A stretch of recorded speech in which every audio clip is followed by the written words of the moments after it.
Welcome back, everyone, to Stay in Your Lane. I'm your host, John Maley. Today's guest, usually finds some time for us once a quarter. We're very, very thankful to have Dan North with us.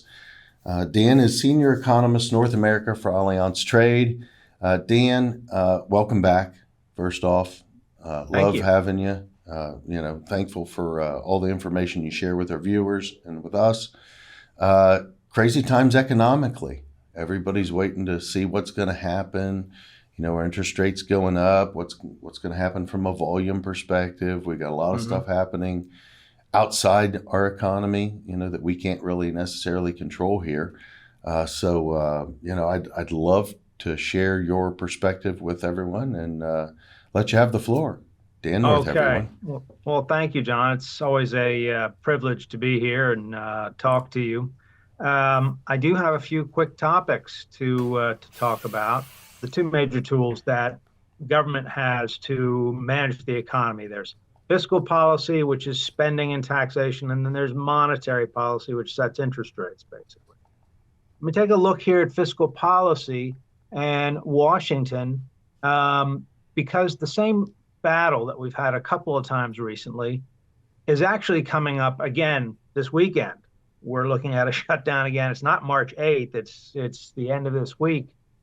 Don't think a lot of people are realizing that, but we've got to get a number of appropriations finished. And I'm just looking at these. These are appropriations for Departments of Agriculture, Energy, Veterans Affairs, and Transportation. That's supposedly we need to have that done. Otherwise, we're looking at a shutdown. That's great. We have to do those things, but it's the wrong battle. And here's what I mean. So the chart on the left shows the federal budget outlays from 2022, and it only changes a little bit every year. The first piece of pie here is Social Security at 19%, then health, that's Medicare and Medicaid, then income security, and there are a few other items. Those items there in the red circle are known as mandatory spending, sometimes entitlement spending. Mandatory means it's on autopilot. Nobody touches it. Nobody bargains about it or debates about it. It just keeps going on autopilot. What we're talking about in these budget battles, and have been for months, are these pieces of pie, mostly in here even. So it's big headlines, it's big effect, but this is most of the government outlays, and they're going to keep growing. So over on the chart, same over on the right, same chart, but this sort of transparent white piece of pie, that's the size of the deficit. So what the chart says is if you want to wipe out the deficit here, you have to wipe out most of the Defense Department and almost all of the discretionary spending. And that's obviously never going to happen. This entitlement spending, as I say, autopilot. Nobody can touch it. 65% of all spending. And then you add in another 8% of interest, which isn't necessarily mandatory. I'd call it required. Wow, you're looking at 73%, three-quarters of the budget are stuff that's basically on autopilot. All they're arguing about is in this pink and green pie. That's what's causing all the trouble. Now, this is a snapshot in time you're looking at here. This is budget outlays of 2022. I want to show you what's happened over time, and that's this chart on the left. You can forget the different colors. You can just look at the top line. This is going back to 2015, and you can see budget outlays slowly increase until we get to COVID, and there's a huge increase. And then guess what? It's forecast to just keep going. Government spending doesn't go backwards. It can't go backwards because of the entitlement program. It's what I call the fatal demographic. You've got a population that's aging so that there are more requirements on Social Security. And because they're aging, we're keeping them sicker for longer, which strains Medicare for longer. And it's the fatal demographic. It can be fixed. It can be fixed by embracing skilled legal immigration. But that's a whole different story, or decreasing the birth rate. But right now, we're on a path that doesn't look so good. And that's actually the chart in the middle. Now, let me think about it this way. We have something like $33 trillion in debt issued right now. How much is that? I don't know. Nobody knows. So what you do is you compare it to the size of the economy, which is GDP, and then you get a measure that's more like your mortgage payment compared to the amount of debt that you have. Okay. That's the debt to GDP ratio. That's that purple chart in the middle. So the previous record was here at World War II, a little over 100%. And then in what I'd call sort of modern times, the average was around 35% until we got to the financial crisis and the Great Recession, and spending came roaring back. And then again at COVID, and we're now around 100%. And the Congressional Budget Office says in the next 30 years, we're going to go up to 183%. Again, mostly because of those autopilot mandatory spending programs. So Okay, we've never so been really over 100%, Dan. Am I reading this correct? that's right. That's right. World War And it's II is a little bit, and now that's where we are. Yeah. so okay. So How do we get to that chart, 183? well, because the entitlement programs are ever growing and they can't be cut. So we have to issue debt to pay for them. At least that's how it's structured now. Now, this purple line going up to 183 looks disastrous. And it's certainly going the wrong way. It's something we really don't want to do. But you can sustain a high debt level almost indefinitely as long as you're the reserve currency, which we are, and we're the world's largest economy. Japan has a debt ratio that's twice ours right now. It's well over 200%. It's a trade-off. If you carry more debt, there's going to be slower growth in the future. That's the trade-off. It does have to, I think it does have to come down at some point. And again, if we get the birth rate up or get more people coming in to have high value jobs, then this can start going back the other way. But, what they're arguing in Congress now is the small bits. They're whittling away at small bits, not the entitlement programs. And then finally, the problem with fiscal policy is this. You see this dark line there? I've got to get my glasses on. That's interest payments. Now, this dark dotted line is discretionary to spend. It's defense. And the green dotted line is the discretionary. That's where you get things like what we were talking about, agriculture and education and justice and homeland security and infrastructure and that sort of thing. The discretionary, where they're whittling away. Point of this chart is interest is going to get bigger than both of those programs in the next couple of decades.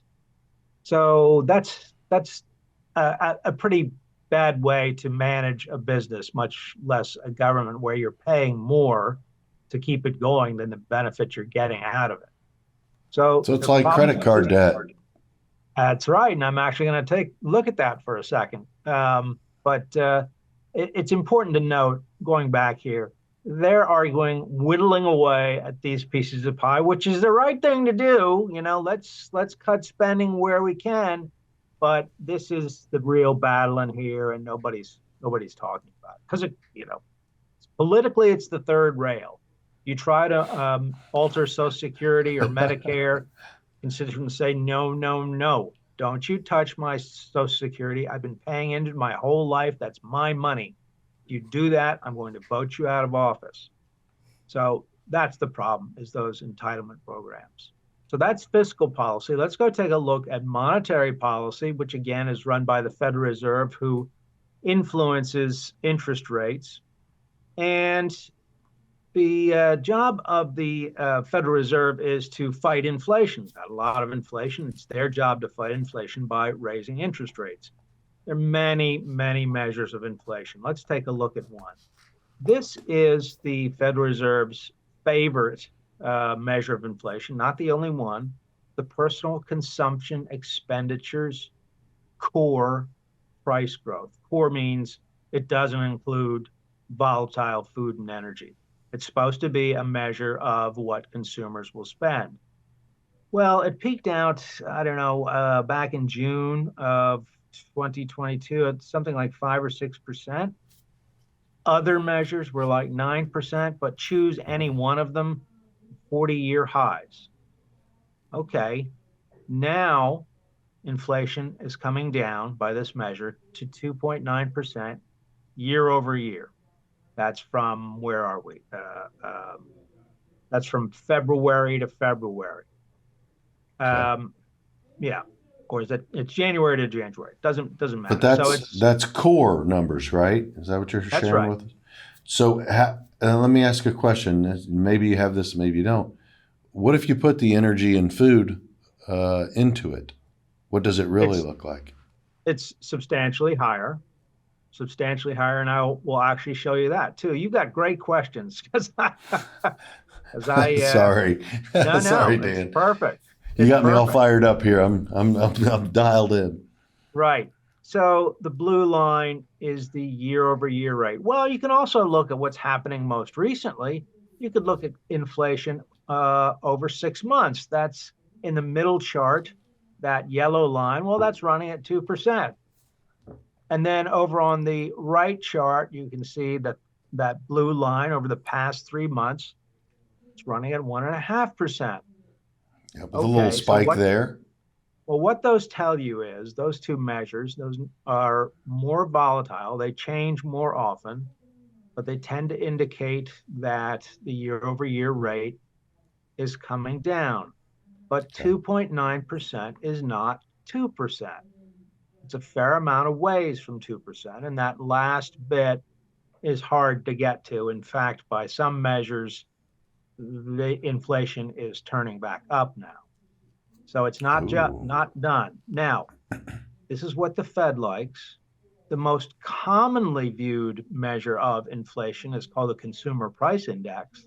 Yep. And that's this blue line here on the left, the CPI, and it peaked at 9.1% back in June of 2022, a 40-year high, 9%. That's very high. Well, since then, it's come down to 3.4%. And you can see here, here's a perfect example. You think, oh, it's bottomed and it's going to keep going. No, it goes back, goes down. Oh, now we've bottomed for sure. No, it's going to, that last bit is going to be a bit of a fight.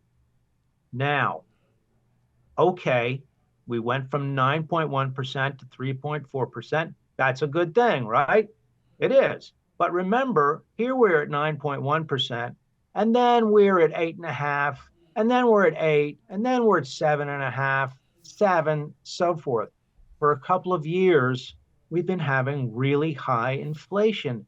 And it's the cumulative effect. It's everything that adds up there that makes things so difficult. That's the chart on the right. So what it says is since January of 21, when prices really started to take off, wages, the black line, have grown 15%.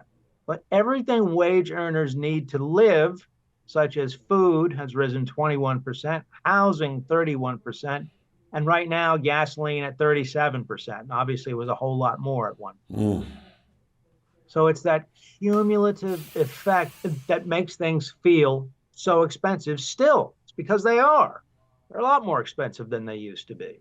And again, even though this blue line on the left is going down, it doesn't mean prices are going down. Prices are still going up at 3.4% a year. We still have inflation. Added on top of that other inflation, we have this situation on the right. Continue watching on the next episode of the Stay in Your Lane podcast.